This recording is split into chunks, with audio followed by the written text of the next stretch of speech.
Salut tout le monde. Bon, alors cette fois-ci, je rapproche un petit peu le micro de ma bouche pour éviter d'avoir à réenregistrer 15 000 fois. Et je voulais reparler d'un truc qui a l'air de surprendre pas mal les gens qui discutent avec des militantes, quelle que soit la cause, que ce soit par rapport à la grossophobie, le sexisme, des trucs comme ça. C'est-à-dire que les gens s'étonnent qu'on puisse être énervé de devoir toujours répondre les mêmes choses, et surtout sont énervés du fait qu'on s'étonne de leur énervement.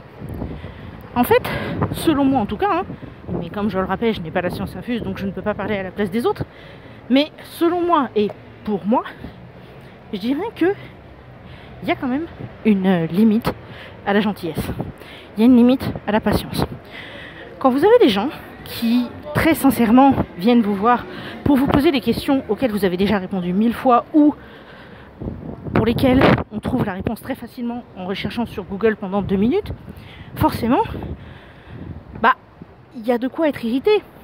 Et le truc, c'est que très souvent, et même quand c'est pas pour des trucs militants d'ailleurs, hein, parce que j'ai déjà parlé de Google est ton ami, tout ce qui va avec, mais dans certains cas, ce qui est assez terrible, c'est que quand on suggère à la personne de chercher par elle-même, de se renseigner un petit peu, on se fait reprocher une certaine forme d'agressivité et on se fait attaquer, etc. Bah écoutez, pardon, mais c'est quand même un peu normal de vouloir que les gens se débrouillent un peu par eux-mêmes. On ne peut pas insulter quelqu'un qui a vraiment besoin de s'instruire. Oh, il y a du vent, c'est merveilleux, punaise. Oh la vache. Donc on ne peut pas insulter quelqu'un qui a besoin de s'instruire, qui a envie d'avancer, qui a envie de mieux gérer les choses. Par contre, la fainéantise intellectuelle, là je suis pas d'accord.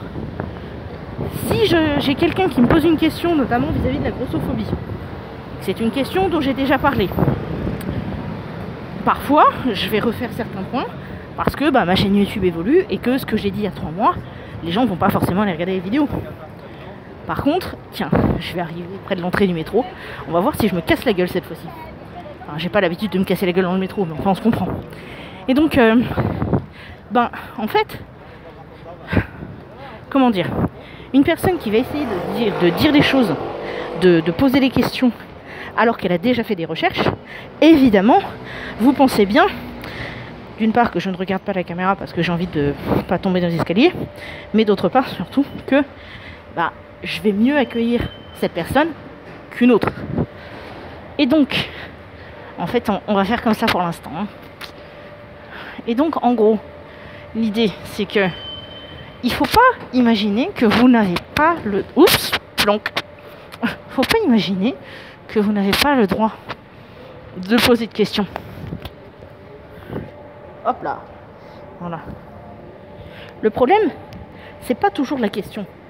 C'est le contenu et un petit peu la manière dont vous la posez. Par exemple, pour reprendre un petit peu des remarques qui ont été faites sur la chaîne au niveau des dernières vidéos que j'ai pu poster. Si une personne vient me voir en me disant oui, t'es pas crédible, tu dis tel truc dans ta vidéo alors que tu fais tel truc, c'est n'importe quoi, je vais voir rouge. Par contre, si une personne voit le lien de la vidéo sur Twitter et vient me dire ah au fait j'ai regardé la vidéo et je suis d'accord avec tel point, par contre tel autre point ça me paraît bancal, ah là c'est différent, et donc là je vais pas m'énerver. Mais dites-vous bien que la plupart du temps, si les gens s'énervent, c'est parce que les oppressions c'est réel et que il faut s'en rappeler. Je vais prendre le prochain parce que ça me saoule, faut que j'aille en tête. Donc les oppressions sont réelles, les combats sont réels, et les personnes qui combattent, elles ont souvent une autre énergie à consacrer à tout ça qu'à répondre sur Twitter et tout ce qui s'ensuit. Parce que les questionnements, bon là je viens de vous faire un blabla sur les personnes qui cherchent, etc. machin, mais il y a des questionnements qui sont quand même assez violents. Et la remise en cause de certaines choses, c'est bien, mais à un moment donné, faut se mettre aussi un peu à la place de la personne à qui vous allez poser votre question. Vous voyez? Donc, bon, moi on va dire je suis une bonne poire. Donc, il en faut pour m'énerver. Vous voyez l'exemple récent, il a fallu 1 an de remarques de la personne pour que je finisse par dire quelque chose. Mais, dans tout un tas d'autres cas, autant je ne vais pas excuser qu'une personne insulte, qu'une personne agresse et tout ce qui s'ensuit, autant s'il y a certains mots qui sont échangés, honnêtement je ne suis pas étonnée. Par exemple, si une personne parle de connasse mince sur Twitter, en évoquant le cas de personnes qui achètent des vêtements grande taille en friperie pour en faire des vêtements taille 36. Bien sûr que c'est dommage de se dire qu'on doit en arriver là pour parler d'une problématique. Mais finalement, quand on regarde bien, autant je n'irai pas, moi, employer certaines expressions, mais est-ce qu'on ne peut pas comprendre l'énervement quand on voit certaines choses tous les jours, quand on voit le racisme, quand on voit le sexisme, la grossophobie, l'homophobie, quand on voit tous ces trucs-là, est-ce que c'est pas normal qu'à un moment donné, certaines questions finissent par irriter? Enfin bref, tout ça pour dire quoi? Tout ça pour dire que si, à un moment donné, vous avez besoin de vous renseigner sur une cause, moi ce que je vous conseillerais plutôt dans un premier temps, c'est de chercher par exemple des chaînes YouTube de personnes concernées, de chercher des blogs, peut-être même des comptes Twitter, de trouver des gens qui sont directement concernés par votre question pour voir ce que ces personnes peuvent déjà en dire.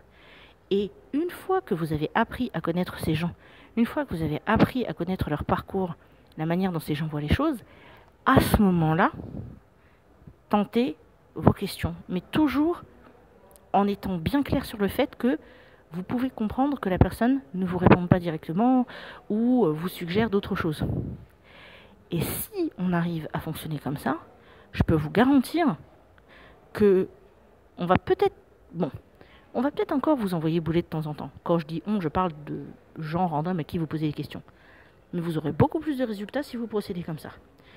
Et donc, pour les personnes qui seraient tentées dans le futur de m'insulter, de m'insulter sur ma grosseur, sur mon féminisme, sur tout un tas de trucs, juste rappelez-vous, tout le monde est humain. C'est normal de poser la question, mais faites vous-même une partie du travail intellectuel et peut-être qu'on pourra discuter sur un pied d'égalité. Parce que justement, pour ma part en tout cas, s'il y a bien un truc qui me fout en rogne, c'est quand les personnes sont de mauvaise foi et partent toujours du même pied. Bah forcément, quand tu sais que tu peux pas discuter, c'est pas la peine quoi. Bon, mon métro est là. Je vous fais des bisous et je vous dis à plus.